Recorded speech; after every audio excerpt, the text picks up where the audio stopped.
नमस्कार मेरे प्यारे बच्चों, हम यहाँ पर बात कर रहे हैं जब non uniform cross section area है तो आप रेजिस्टेंस कैसे फाइंड करेंगे, इंटीग्रेशन का कॉन्सेप्ट कैसे यूज करेंगे। और इन सारे एग्जाम्पल से हम फिजिक्स में इंटीग्रेशन का एप्लीकेशन सीखते हैं कि इंटीग्रेशन एक्चुअल में करना कैसे है। हमारे स्क्रीन पर क्वेश्चन है, थर्ड प्रॉब्लम हम देख रहे हैं। A material of resistivity rho is formed in shape of truncated cone of length L as shown। तो हम यहाँ पर डायग्राम अभी बनाने वाले हैं। The radii of ends are R1 and R2 assume a uniform current density through any circular cross section of cone। Okay, find the resistance between two ends। तो हमारे पास में एक ट्रंकेटेड कोन है। ओके, एक ट्रंकेटेड पार्ट है, ऐसा ऐसा। Okay, और यहां इन दोनों एंड के अक्रॉस हमें हमें फाइंड करना है रेजिस्टेंस। तो यहां पर इसका एक्सिस हम बनाते हैं। सबसे पहले ये इसका एक्सिस है। ओके, ये इसका एक्सिस है और जो इसका फर्स्ट रेडियस है R1 इस वाले एंड पर, और सेकंड एंड पर जो रेडियस है वो R2 है। और यहां जैसे जैसे एक एंड से दूसरे एंड की तरफ बढ़ते हैं, एरिया ऑफ क्रॉस सेक्शन क्या होता है, चेंज होता है। और area of cross section change होगा तो रेजिस्टेंस हम डायरेक्टली फाइंड नहीं कर सकते हैं। तो फाइंड करने के लिए हम क्या करेंगे, यहां पर एक डिस्क कंसिडर करेंगे, एक डिफरेंशियल डिस्क कंसिडर करेंगे। ये है वो डिफरेंशियल डिस्क जिसका जिसका रेडियस है आर, और इस डिफरेंशियल डिस्क का थिकनेस है D are along the length. Okay, तो इसका रेजिस्टेंस कितना होगा, इतने इतने पोर्शन का डी आर रेजिस्टेंस कितना होगा, डी आर कितना होगा, rho resistivity into length, length है डी आर, इनटू उसका area of cross section pi R square. Okay, अच्छा यहां पर हमें डी आर नहीं डी एक्स कंसिडर करना पड़ेगा, क्योंकि हमने यहां से यहां तक ये जो एक्सिस है वो एक्स एक्सिस कंसिडर कर किया है, और यहां पर हम एक्स डायरेक्शन में मूव कर रहे हैं। और डिफरेंशियल जो डिस्क हमने कंसिडर किया है उसका थिकनेस डी आर कंसिडर किया है, तो यहां पर हमें डी एक्स लिखना पड़ेगा, डी आर नहीं, है ना। तो यहां पर ऐसा हमने क्यों किया, ये समझने के लिए कि गलती से अगर हमने डी आर लिख दिया तो हमारा डेरिवेशन गलत हो जाएगा, वो कॉन्सेप्ट ही गलत डायरेक्शन में जा रहा है। आपको यहाँ पर dx लिखना है क्योंकि आप x डायरेक्शन में मूव करेंगे। मान लेते हैं यहाँ पर ये जो पॉइंट है, यहाँ पर x इक्वल टू 0 है, तो यहाँ पर x इक्वल टू l होगा अगर इस फर्स्ट टर्म का लेंथ l है। इसका लेंथ कितना है, L, यहाँ पर आपको दिख नहीं रहा है तो हम यहाँ नीचे बना देते हैं। इसका लेंथ कितना है, L, ठीक है, L लेंथ का है। तो x इक्वल टू 0 से x इक्वल टू L तक इंटीग्रेट करना पड़ेगा। x का लिमिट जो है वो 0 टू L होगा। क्या होगा, 0 टू L होगा।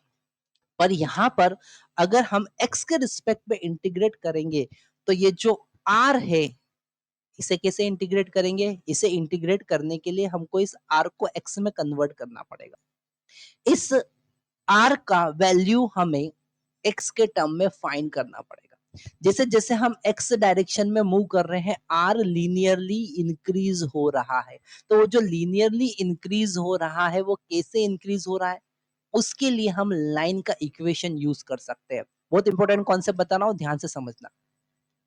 यहां पर अगर हम लाइन का इक्वेशन यूज करें, ठीक है, अगर हम लाइन का इक्वेशन यूज करें, ठीक है, तो इस लाइन अगर हम यहां से x डिस्टेंस पर हैं अभी, ठीक है, x डिस्टेंस पर हैं अगर हम, तो यहां पर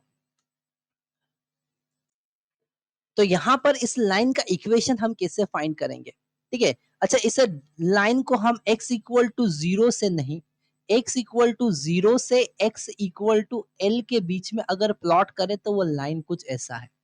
यहाँ जब x इक्वल टू 0 है तो ये जो y है, मतलब जो रेडियस है उसका वैल्यू है R1। जब x इक्वल टू L है तो रेडियस है उसका वैल्यू है R2। हमको फाइंड करना है जहां पर x है वहां रेडियस R कितना होगा। ठीक है, तो ये कॉन्सेप्ट अगर लाइन की इक्वेशन से हम सॉल्व करेंगे तो बड़ा इजीली सॉल्व कर पाएंगे। ठीक है, सॉल्व कैसे करेंगे, हम सॉल्व करेंगे इसका स्लोप फाइंड करके, इसका height divided by base find करके स्लोप जो होगा वो होगा हाइट। हाइट कितना है, R2 माइनस R1। ये जो ट्राइंगल हम बना रहे हैं यहां से हम ये थीटा कैलकुलेट करेंगे, टेन थीटा कैलकुलेट करेंगे और टेन थीटा से हम स्लोप कैलकुलेट करेंगे। तो m स्लोप होगा हाइट डिवाइडेड बाय बेस, मतलब R2 minus R1 divided by L। Okay, R2 minus R1 divided by L। और इंटरसेप्ट ऑन y एक्सिस कितना है, R1। तो y मतलब R is equal to m, मतलब R2 minus R1 divided by L, जो कि एक कांस्टेंट है जिसको हम m भी लिख सकते हैं इंटीग्रेशन करने के लिए। ठीक है, तो R2 minus R1 by L into X plus C मतलब R1। C का वैल्यू कितना है, C equal to R1, that is intercept on x axis. ठीक है, sorry intercept on y axis, C जो होता है इंटरसेप्ट ऑन y एक्सिस। तो यहाँ पर ये हमारे पास x के टर्म में इक्वेशन आ गई। अब इस r को आप एक काम करते हैं, mx प्लस R1 लिख लेते हैं ताकि हमारे लिए ये इंटीग्रेशन इजी हो जाए, और इसका वैल्यू यहाँ पे पुट करेंगे। तो ये जो r है आपने x के टर्म में कन्वर्ट कर दिया, अब इंटीग्रेशन हम इजीली कर पाएंगे। तो dr equal to rho dx divided by mx1 plus R1। Okay, और इसका होल स्क्वायर और पाई भी यहां पर था, दोनों साइड इंटीग्रेट कर देंगे। Total resistance R is equal to rho by pi constant है, और ये एक लीनियर फंक्शन बन गया। mx1 प्लस बी लीनियरिटी की प्रॉपर्टी हम यहां पर लगाएंगे और डायरेक्ट इंटीग्रेशन कर देंगे mx plus R1 raise to power -2 plus 1 divided by -2 plus 1, और x में जिसका मल्टीप्लीकेशन है उससे हम डिवाइड भी कर देते हैं। ये इंटीग्रेशन याद रखना पड़ेगा हमें।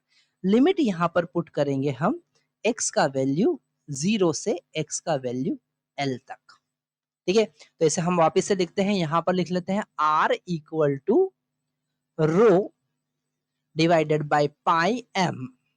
ठीक है, और ये आया हमारे पास में mx plus R1 divided bye -1, और इसका पावर भी कितना था, -1। लिमिट कहां से कहां तक पुट करना है, लिमिट पुट करना है 0 से L तक।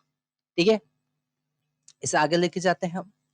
तो यहां पर R equal to rho divided by minus rho हो जाएगा, माइनस के अंदर multiply pi m, upper limit put करेंगे तो m L plus R1, minus lower limit put करेंगे तो ये यहाँ पर 1 divided by m x plus R1, तो m L plus R1 minus lower limit put करेंगे 0, तो 1 डिवाइडेड बाय R1। ये हमारा, इसको हम थोड़ा सा रब कर देते हैं यहाँ पर, ये हमारे पास तो ये हमारे पास में आया लिमिट पुट करने के बाद एक्सप्रेशन। ठीक है, आगे देखते हैं। R इक्वल टू, है ना, यहाँ पर m का वैल्यू अब पुट कर देते हैं, है ना, तो minus rho divided by pi, m का वैल्यू क्या था, m का वैल्यू था R2 minus R1 divided by L। तो R2 minus R1 divided by L। Okay, यहाँ पर 1 divided by R2 minus R1 divided by L into L plus R1। ये हमने यहाँ पर m का वैल्यू पुट किया -1 बाय R1। ठीक है, L से L कैंसिल हो जाएगा, R1 से R1 कैंसिल हो जाएगा, फाइनल R इक्वल टू मिलेगा minus rho L divided by pi R2 minus R1, और ये हो जाएगा 1 bye R2 minus 1 bye R1। आप चाहे तो यहाँ पर माइनस का अंदर मल्टीप्लाई करके इसको इंटरचेंज कर सकते हैं। तो यहाँ पर हमने माइनस का मल्टीप्लाई करके 1/R1 माइनस 1/R2 लिख दिया।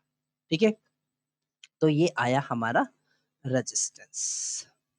ठीक है, अगर हम फर्स्ट टर्म की बात करेंगे तो रेजिस्टेंस कैसे फाइंड करना है वो हमने देखा। यहाँ पर हमने सीखा कि आप कैसे equation of straight line use करके इंटीग्रेशन करेंगे। ठीक है, तो ये थोड़ा सा ध्यान से समझना पड़ेगा कि कैसे हमने एक्स में उसको कन्वर्ट किया और कैसे आर को एक्स में कन्वर्ट किया, रिप्लेस किया और फिर इंटीग्रेशन सॉल्व किया। Thank you very much.